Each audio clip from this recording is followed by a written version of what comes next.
Part 1. Without, the night was cold and wet, but in the small parlour of Laburnum Villa, the blinds were drawn and the fire burned brightly. Father and son were at chess, the former, who possessed ideas about the game involving radical chances, putting his king into such sharp and unnecessary perils that it even provoked comment from the white-haired old lady knitting placidly by the fire. "Hark at the wind," said Mr. White, who, having seen a fatal mistake after it was too late, was amiably desirous of preventing his son from seeing it. "I'm listening," said the latter, grimly surveying the board as he stretched out his hand. "Check." "I should hardly think he'll come tonight," said his father, with his hand poised over the board. "Mate," replied the son. "That's the worst of living so far out," bawled Mr. White, with sudden and unlooked-for violence. "Of all the beastly, slushy, out-of-the-way places to live in, this is the worst. Paths are bog, and the roads are torrent. I don't know what people are thinking about. I suppose because only 2 houses in the road are let, they think it doesn't matter." "Never mind, dear," said his wife soothingly. "Perhaps you'll win the next one." Mr. White looked up sharply, just in time to intercept a knowing glance between mother and son. The words died away on his lips, and he hid a guilty grin in his thin grey beard. "There he is," said Herbert White, as the gate banged too loudly, and heavy footsteps came toward the door. The old man rose with hospitable haste, and opening the door, was heard condoling with the new arrival. The new arrival also condoled with himself, so that Mrs. White said, "Tut, tut," and coughed gently as her husband entered the room, followed by a tall, burly man, beady of eye and rubicund of visage. "Sergeant Major Morris," he said, introducing him. The Sergeant Major took hands, and taking the proffered seat by the fire, watched contentedly as his host got out whiskey and tumblers, and stood a small copper kettle on the fire. At the third glass his eyes got brighter, and he began to talk, the little family circle regarding with eager interest this visitor from distant parts, as he squared his broad shoulders in the chair and spoke of wild scenes and doughty deeds, of wars and plagues and strange peoples. 21 years of it," said Mr. White, nodding at his wife and son. "When he went away, he was a slip of a youth in the warehouse. Now look at him. He doesn't look to have taken much harm," said Mrs. White politely. "I'd like to go to India myself," said the old man, "just to look around a bit, you know." "Better where you are," said the Sergeant Major, shaking his head. He put down the empty glass and, sighing softly, shook it again. "I should like to see those old temples and fakirs and jugglers," said the old man. "What was that you started telling me the other day about a monkey's paw or something, Morris?" "Nothing," said the soldier hastily. "Leastways, nothing worth hearing." "Monkey's paw?" said Mrs. White curiously. "Well, it's just a bit of what you might call magic, perhaps," said the Sergeant Major offhandedly. His 3 listeners leaned forward eagerly. The visitor absent-mindedly put his empty glass to his lips and then set it down again. His host filled it for him once more. "To look at," said the Sergeant Major, fumbling in his pocket. "It's just an ordinary little paw, dried to a mummy." He took something out of his pocket and proffered it. Mrs. White drew back with a grimace, but her son, taking it, examined it curiously. "And what is there special about it?" inquired Mr. White, as he took it from his son and, having examined it, placed it upon the table. "It had a spell put on it by an old fakir," said the Sergeant Major, "a very holy man. He wanted to show that fate ruled people's lives, and that those who interfered with it did so to their sorrow. He put a spell on it so that 3 separate men could each have 3 wishes from it. His manner was so impressive that his hearers were conscious that their light laughter had jarred somewhat. "Well, why don't you have 3, sir?" said Herbert White cleverly. The soldier regarded him the way that middle age is wont to regard presumptuous youth. "I have," he said quietly, and his blotchy face whitened. "And did you really have the 3 wishes granted?" asked Mrs. White. "I did," said the Sergeant Major, and his glass tapped against his strong teeth. "And has anybody else wished?" persisted the old lady. The first man had his 3 wishes, yes, was the reply. I don't know what the first 2 were, but the third was for death. That's how I got the paw. His tones were so grave that a hush fell upon the group. Mr. White, after a long pause, if you've had your 3 wishes, it's no good to you now then, Morris, said the old man at last. What do you keep it for? The soldier shook his head. Fancy, I suppose, he said slowly. I did have some idea of selling it, but I don't think I will. It has caused me enough mischief already. Besides, people won't buy. They think it's a fairy tale, some of them. And those who do think anything of it want to try it first and pay me afterwards. If you could have another 3 wishes, said the old man, eyeing him keenly, would you have them? I don't know, said the other. I don't know. He took the paw and, dangling it between his forefinger and thumb, suddenly threw it upon the fire. White, with a slight cry, stooped down and snatched it off. Better let it burn, said the soldier solemnly. If you don't want it, Morris, said the other, give it to me. I won't, said his friend doggedly. I threw it on the fire. If you keep it, don't blame me for what happens. Pitch it on the fire like a sensible man. The other shook his head and examined his possession closely. How do you do it? He inquired. Hold it up in your right hand and wish aloud, said the sergeant major. But I warn you of the consequences. Sounds like the Arabian Nights, said Mrs. White, as she rose and began to set the supper. Don't you think you might wish for 4 pairs of hands for me? Her husband drew the talisman from his pocket, and all 3 burst into laughter as the sergeant major, with a look of alarm on his face, caught him by the arm. If you must wish, he said gruffly, wish for something sensible. Mr. White dropped it back in his pocket and, placing chairs, motioned his friend to the table. In the business of supper, the talisman was partly forgotten, and afterward the 3 sat listening in an enthralled fashion to a second installment of the soldier's adventures in India. If the tale about the monkey's paw is not more truthful than those he has been telling us, said Herbert, as the door closed behind their guest, just in time to catch the last train, we shan't make much out of it. Did you give anything for it, father? Inquired Mrs. White, regarding her husband closely. A trifle, said he, colouring slightly. He didn't want it, but I made him take it, and he pressed me again to throw it away. Likely, said Herbert, with pretended horror. Why, we're going to be rich and famous and happy. Wish to be an emperor, father, to begin with. Then you can't be henpecked. He darted round the table, pursued by the maligned Mrs. White, armed with an antimacassar. Mr. White took the paw from his pocket and eyed it dubiously. I don't know what to wish for, and that's a fact, he said slowly. It seems to me I've got all I want. If you only cleared the house, you'd be quite happy, wouldn't you? Said Herbert, with his hand on his shoulder. Well, wish for £200 then. That'll just do it.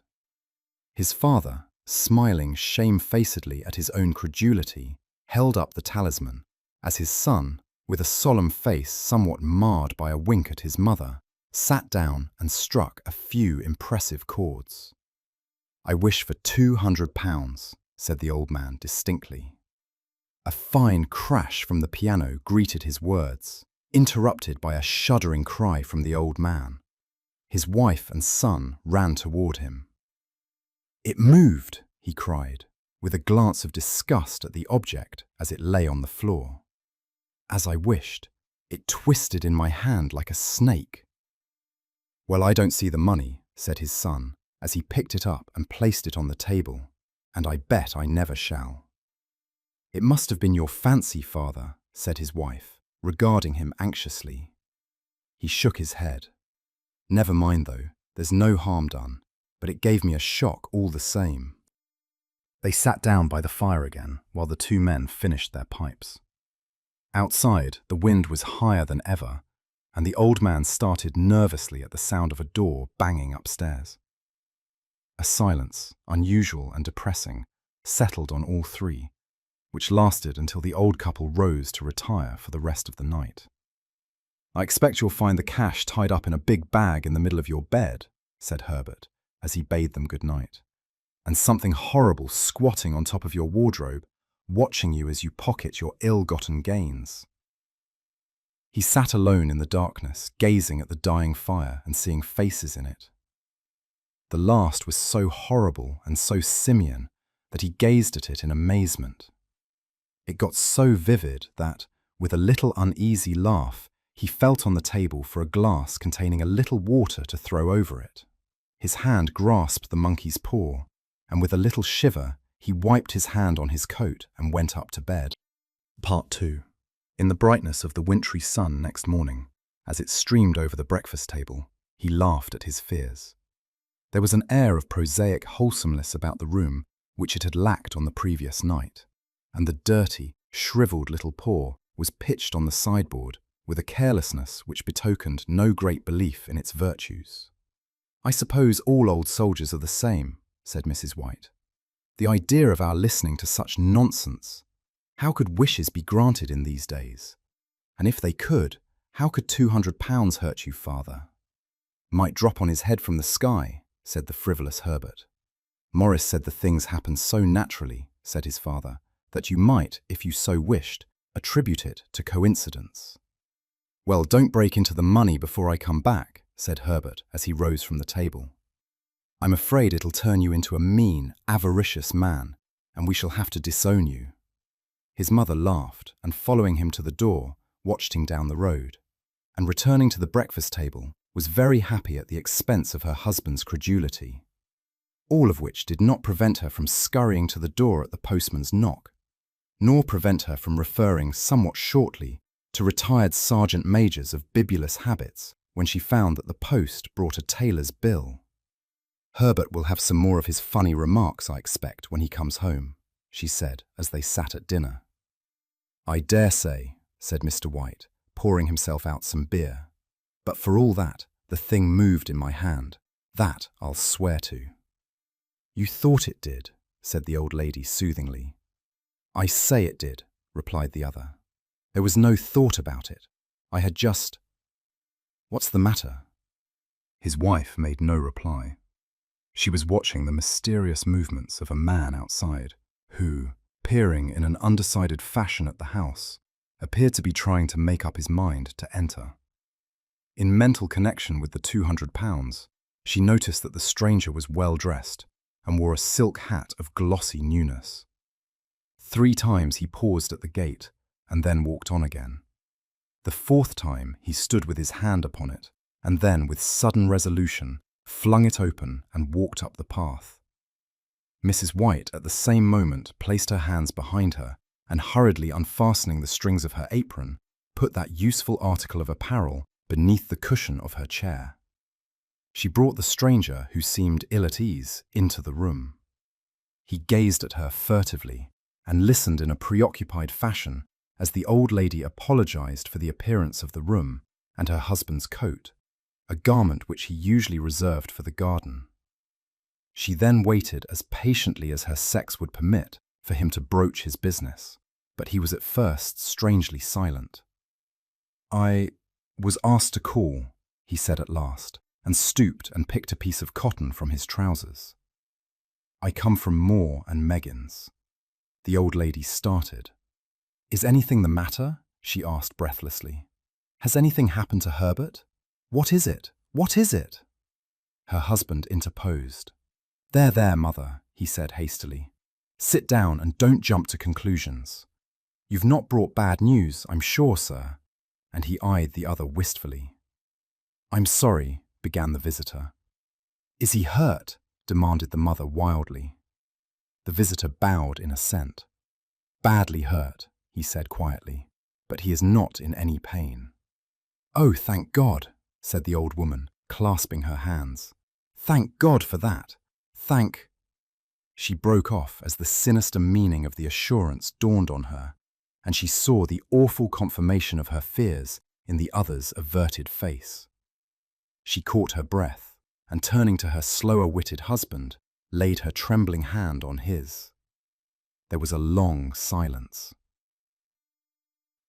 He was caught in the machinery, said the visitor at length in a low voice.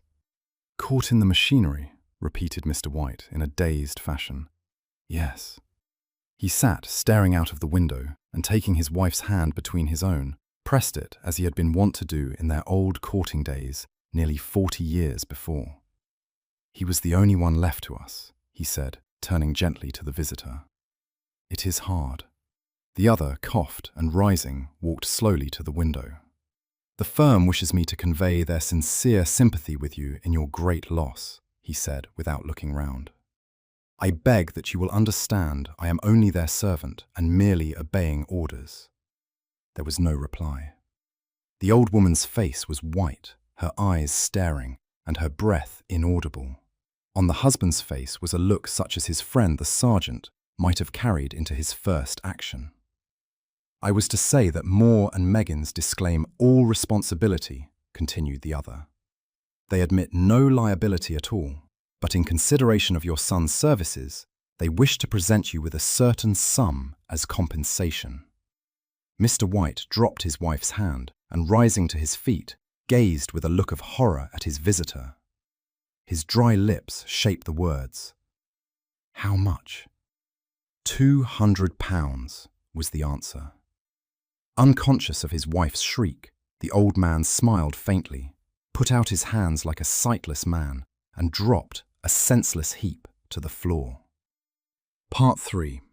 In the huge new cemetery, some 2 miles distant, the old people buried their dead and came back to the house steeped in shadows and silence. It was all over so quickly that at first they could hardly realize it, and remained in a state of expectation, as though of something else to happen, something else which was to lighten this load, too heavy for old hearts to bear. But the days passed, and expectation gave way to resignation, the hopeless resignation of the old, sometimes miscalled apathy.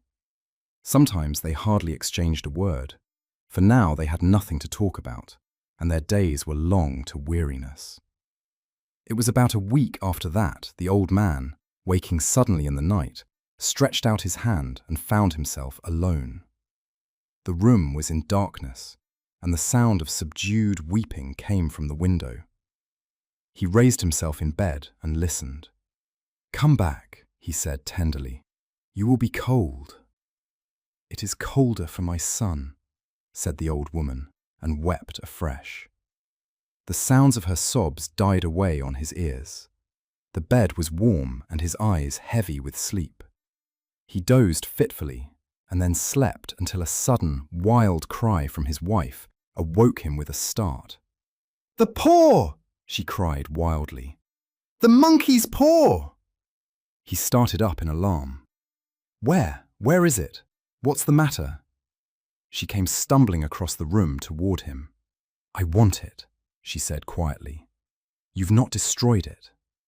It's in the parlour, on the bracket, he replied, marvelling. Why? She cried and laughed together, and bending over, kissed his cheek. I only just thought of it, she said hysterically. Why didn't I think of it before? Why didn't you think of it? Think of what? He questioned. The other 2 wishes, she replied rapidly. We've only had one. Was not that enough? He demanded fiercely. No, she cried triumphantly. We'll have one more. Go down and get it quickly, and wish our boy alive again. The man sat in bed and flung the bedclothes from his quaking limbs.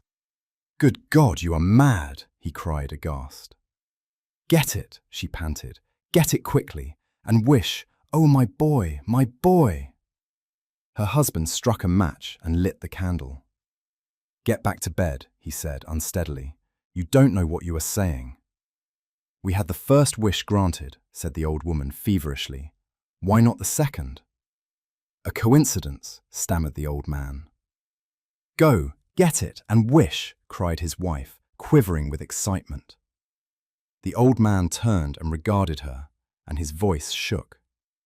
He has been dead 10 days, and besides I would not tell you else, but I could only recognize him by his clothing. If he was too terrible for you to see then, how now? Bring him back, cried the old woman, and dragged him towards the door. Do you think I fear the child I have nursed?" He went down in the darkness and felt his way to the parlour, and then to the mantelpiece. The talisman was in its place, and a horrible fear that the unspoken wish might bring his mutilated son before him ere he could escape from the room seized upon him, and he caught his breath as he found that he had lost the direction of the door. His brow cold with sweat, he felt his way round the table and groped along the wall until he found himself in the small passage with the unwholesome thing in his hand. Even his wife's face seemed changed as he entered the room. It was white and expectant, and to his fears seemed to have an unnatural look upon it. He was afraid of her. "Wish," she cried in a strong voice. "It is foolish and wicked," he faltered. "Wish," repeated his wife. He raised his hand. "I wish my son alive again." The talisman fell to the floor, and he regarded it fearfully. Then he sank, trembling, into a chair as the old woman with burning eyes walked to the window and raised the blind. He sat until he was chilled with the cold, glancing occasionally at the figure of the old woman peering through the window. The candle end, which had burned below the rim of the china candlestick, was throwing pulsating shadows on the ceiling and walls, until with a flicker larger than the rest, it expired. The old man, with an unspeakable sense of relief at the failure of the talisman, crept back to his bed, and a minute afterward, the old woman came silently and apathetically beside him. Neither spoke, but sat silently listening to the ticking of the clock. A stair creaked, and a squeaky mouse scurried noisily through the wall. The darkness was oppressive, and after lying for some time screwing up his courage, he took the box of matches and, striking one, went downstairs for a candle. At the foot of the stairs the match went out, and he paused to strike another. And at the same moment a knock, so quiet and stealthy as to be scarcely audible, sounded on the front door. The matches fell from his hand and spilled in the passage. He stood motionless, his breath suspended, until the knock was repeated. Then he turned and fled swiftly back to his room and closed the door behind him. A third knock sounded through the house. "What's that?" cried the old woman, starting up. "A rat," said the old man in shaking tones. "A rat. It passed me on the stairs." His wife sat up in bed listening. A loud knock resounded through the house. "It's Herbert!" She ran to the door, but her husband was before her, and catching her by the arm, held her tightly. "What are you going to do?" he whispered hoarsely. "It's my boy! It's Herbert!" she cried, struggling mechanically. "I forgot it was 2 miles away. What are you holding me for? Let go! I must open the door." "For God's sake, don't let it in!" cried the old man, trembling. "You're afraid of your own son," she cried, struggling. "Let me go! I'm coming, Herbert! I'm coming!" There was another knock and another. The old woman, with a sudden wrench, broke free and ran from the room. Her husband followed to the landing and called after her appealingly as she hurried downstairs. He heard the chain rattle back and the bolt drawn slowly and stiffly from the socket. Then the old woman's voice, strained and panting. "The bolt!" she cried loudly. "Come down! I can't reach it!" But her husband was on his hands and knees, groping wildly on the floor in search of the paw. If only he could find it before the thing outside got in. A perfect fusillade of knocks reverberated through the house, and he heard the scraping of a chair as his wife put it down in the passage against the door. He heard the creaking of the bolt as it came slowly back, and at the same moment he found the monkey's paw, and frantically breathed his third and last wish. The knocking ceased suddenly, although the echoes of it were still in the house. He heard the chair drawn back and the door opened.